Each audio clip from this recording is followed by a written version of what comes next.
برای درست صحبت کردن به زبان گیلکی باید بین مفاهیم زیر فرق قائل باشیم. 1. در جای بودن موجود جاندار. 2. در جای بودن غیر جاندار. 3. در چیزی بودن.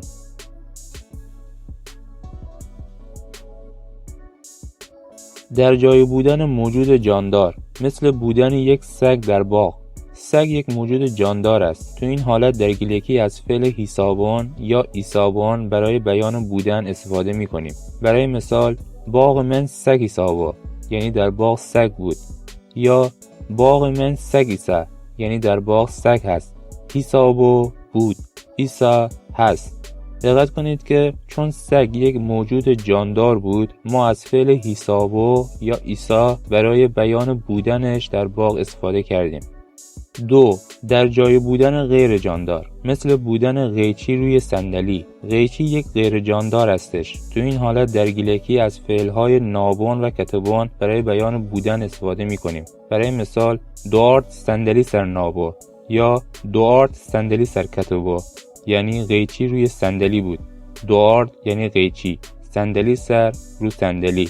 نابو یا کتبو یعنی بود، وجود داشت، برای غیر جاندار. دقت کنید چون دوارد یک غیر جاندار بود، دیگه از فعل حسابان استفاده نکردیم. 3. در چیزی بودن، مثل بودن شارژر در کمد. تو این حالت در گیلکی از فعل دوبان برای بیان بودن استفاده می کنیم. برای مثال، شارژر شکاف من دوبا، یعنی شارژر در کمد بود. شکاف من در کمد، تو کمد. دو بود، وجود داشت. همچنین هر دو مفهوم قبلی رو هم، یعنی در جای بودن، چه برای جاندار چه غیر جاندار، رو هم میتونیم با فعل دوبان بیان کنیم. باغ من سگ حسابو، باغ من سگ دوبو. دوارد صندلی سر نابو، دوارد صندلی سر دوبو.